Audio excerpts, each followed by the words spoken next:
Hello, guys. I am Mr. Bitter, and I am joined by, by Carmack. Carmack, what would you say that your title is over there at IEM? I always think of you as a CEO, but I don't think that's your official job description.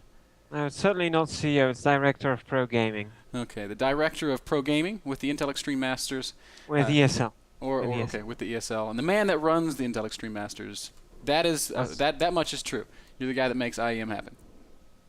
So. Yeah, you could say that. One of them.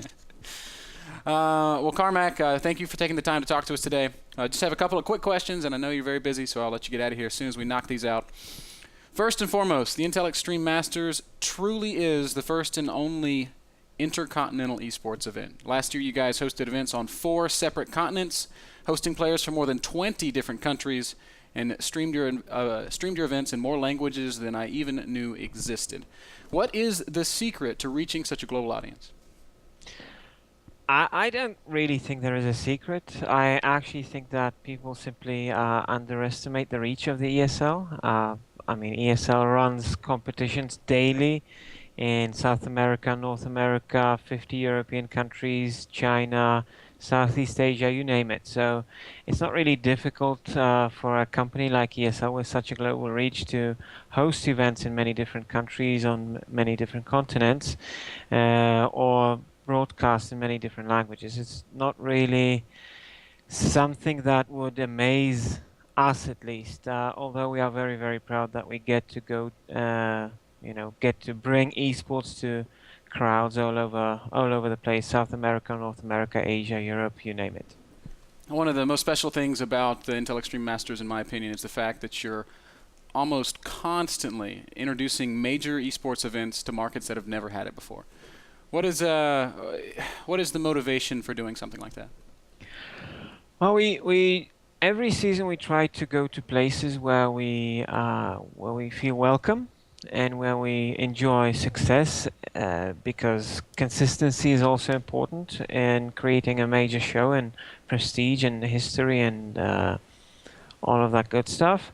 But at the same time, it's important also to broaden the market of esports, bring it to more fans. Just like, I don't want to compare Intel Extreme Masters to the World Cup or Euro 2012 or whatever, but such events travel to different countries just to promote soccer or any other sport.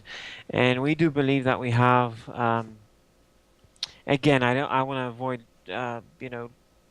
very lofty words, but we have kind of a mission to go to different places and make sure that gaming is brought to lots of people. I mean, you were there in Brazil last season of Intel Extreme Masters in Sao Paulo, the first time they've ever had a major international StarCraft 2 event, and the people were absolutely blown away and extremely grateful. And it's amazing to see, to be able to be part of a process where you plant a seed, in a country, and bring this esports enthusiasm, or help grow this esports enthusiasm around the world. It's a great thing. I'm not gonna say that we're the only ones doing it, but we're certainly trying to go to new places, and we will go to new places in the 7th season of the Intel Extreme Masters as well. Well, that's kind of a lead into my next question. You guys already reach so many corners of the world. Can we expect you to keep going to new places, keep exploring new markets, and can you maybe spoil some of the new stops that we're going to see in future events? Well, the first stop is announced. It's going to be Gamescom. Again, we're going to, the most epically awesome gaming show in the world, at least the ones that I know, in Cologne. That's going to be 15th to 19th of August. Just to give you an idea, Gamescom has, I think, 9 or 10 different halls, and ESL is the single biggest exhibitor. With we're going to have 3 stages, and StarCraft is going to have its own stage. So people are expected to be really, really enjoying that. We're also going to 2 new places, which at this time I cannot disclose, unfortunately, but one of them I've been fighting for a very long time, so it might be not too difficult to guess what place that would be. I think I could probably wager a pretty good guess, but I won't put you on the spot. Carmack, I think you've been around esports as long as anybody, and I think you probably understand it better than most people.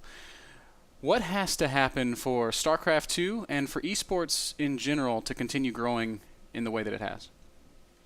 I think it's the single most important thing is that we create a world which keeps delivering new star players. So the idea is that to knock Stefano for us to see a 16-year-old kid out of nowhere somewhere, I don't know, maybe from Croatia, Italy, or Chile, or whichever Maybe other place.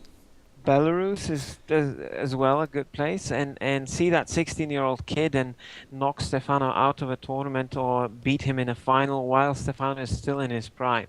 That is certainly something that I would like to see, and basically for that to happen, everybody needs to keep doing what they're doing and try to improve the work that we all do collectively as a community to make sure that we give these chances to these 16-year-olds, 15-year-olds, 14-year-olds from Belarus and all these other places, the US as well, to make sure that in 3 years, 4 years, we don't see no disrespect to the current stars, but I don't want to see them still being, in 3 years I want to see a completely different top 20 in the world that we have right now, simply because that would mean that StarCraft 2 has a completely vibrant and healthy community, and I wish for that to happen.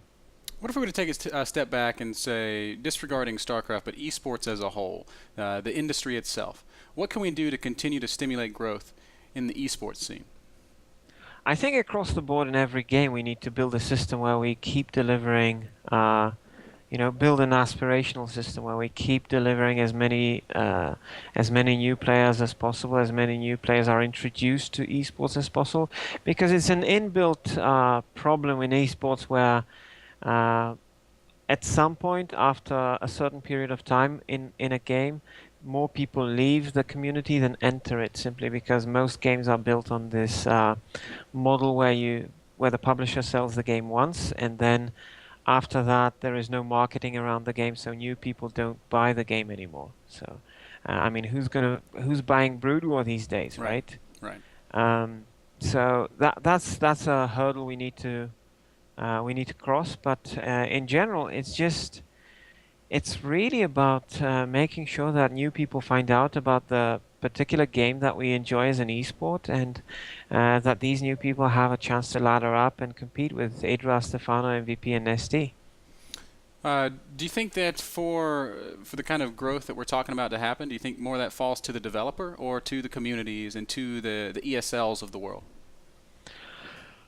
I think all the parties you've mentioned are equally responsible for doing that. Not every single developer will have vested interest in supporting esports, and this could be done without the developer. But obviously, a developer's help could really greatly help to make sure that the game that we're talking about, any particular game, is a long-standing esports title.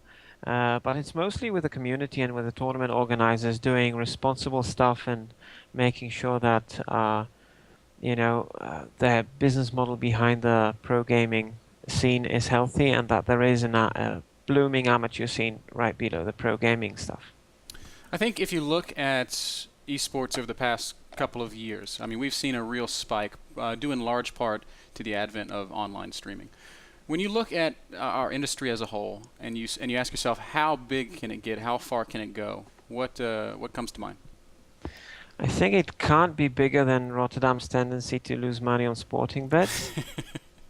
But I mean, overall, I think we don't know. None of us does know that. So it's really difficult to say.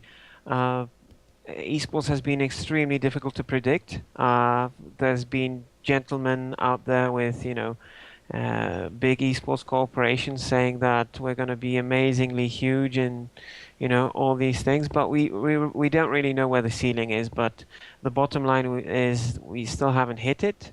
and I don't think we're going to hit it for the next 5 years at least. So at least that I can kind of promise you. Other than that, we don't know. It's just all one big experiment. It's all very exciting stuff to think about, Carmack. Carmack, you are the esports director at ESL. You are one of the guys that is most connected to the esports scene. Do you have any final thoughts or shout-outs or plugs? The mic is yours here as we close out this interview. Well, as far as I know, there's an event going on in Canada right now. And we at ESL, we love going to Canada, by the way. It's a fantastic country with a great community. Barcrafts, I was immensely impressed with that. So I would just like to wish all the Canadians and everybody watching to enjoy this NASL event as much as possible, because it's certainly one of these highlights for StarCraft and a couple of other games as well. So just enjoy it and promote the hell out of it if you like it. Thank you, Carmack. It's always a pleasure. I cannot wait for Gamescom. I cannot wait to see what the future holds for the Intel Extreme Masters. Thank you so much for taking the time to talk to us, and we wish you all the best. Thank you. See you later. We just got done talking to Carmack, the esports manager at the ESL and the guy that makes the Intel Extreme Masters as awesome as it is. Carmack, thank you for taking the time to talk to us. Cannot wait to see Gamescom, and I look forward to all the future Intel Extreme Masters events that we'll see around the world.